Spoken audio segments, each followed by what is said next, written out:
be launching a tasty pastry. It's a low-carb Pop-Tart. It's got 3 to 4 grams of net carbs, and we love this show. This is our best place to be in LA.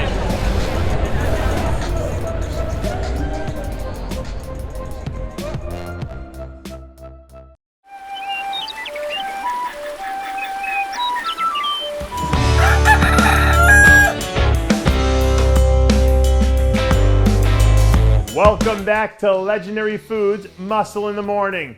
I'm Dave Palumbo, and today is Monday, September 26th, 2022. And let's find out what's going on in the world of bodybuilding and fitness. In this business, 9 times out of 10, when we hear someone giving their prediction for a top 3, it's coming from someone in the media or on the rare occasion from another competitor. But you hardly ever hear a current champion give their prediction on anything, especially not for something in their own division like we heard from Big Ramy last week. In case you missed it recently, Ramy was one of the guests on Dennis James' podcast, and when DJ asked him to give a top 3 prediction for the Olympia, if he wasn't competing, Ramy said that he thought it would go to probably come down to Brandon, William Bonac, and Hottie.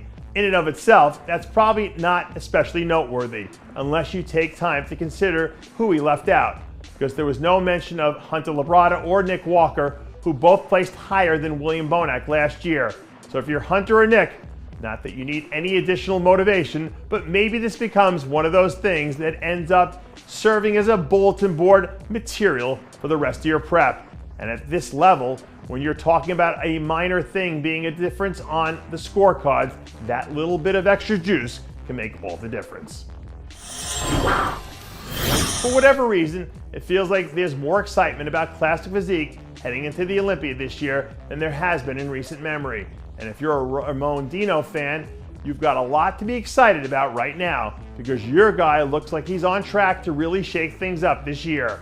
One of the most interesting things about Ramon that we've seen throughout the first half of the season is the way that he's been able to considerably look a little better every time we've seen him, while maintaining a pretty solid level of conditioning. And more often than not, those are the sorts of gains that end up transferring well into the stage. With that being said, the top of this division is as competitive as it's ever been, and there are a handful of guys who are going to be scrapping and clawing to make their way into the first call-out. But if he stays the course and makes it out of the fray, at that point it becomes a toss-up, and from there, anything is possible. Right now, we're a little bit over 2 weeks out from the Amateur Olympia in Italy, which normally wouldn't qualify as a headline news. But with the buzz surrounding Michael Krizo, this feels like a pretty solid exception to the rule. Don't you think? The last updates that we saw from his camp at the tail end of last week was probably the craziest one yet. And if the feedback that we're hearing from legends like Jay Cutler and Milos Sarcev is accurate, then winning this show and earning his pro card feels like it's just a formality at this point in time, because he's about as close to a sure thing as it gets at the amateur level. The thing to keep in mind is that Krizo's on record about wanting to compete at the Prague Pro so he can earn an Olympia qualification this year. And obviously, in order for that to happen, it's all predicated on him taking care of business in Italy.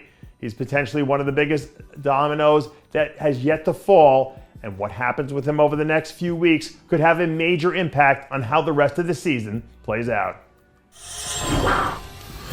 And our final update of the day comes to you courtesy of Charles Griffin, who seems like he's really starting to hit his stride now that we're less than 90 days away from the dance.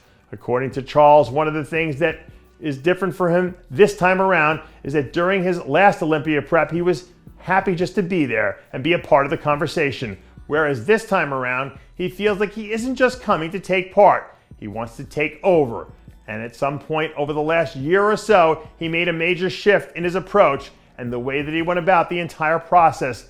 And so far, the results have paid off in spades, because the difference from him now versus where he was in 2018 are like night and day. The Charles we saw back at the start of the season looked like he had enough firepower to be considered a legitimate threat to crack the top 10 this year. And if he gets a few things to break in his direction, there's no telling how high up the ladder he could actually climb. And that does it for yet another edition of Muscle in the Morning. I'm Dave Palumbo, reminding you to always be true to your passions, and make sure to follow us on Facebook, Twitter, and Instagram.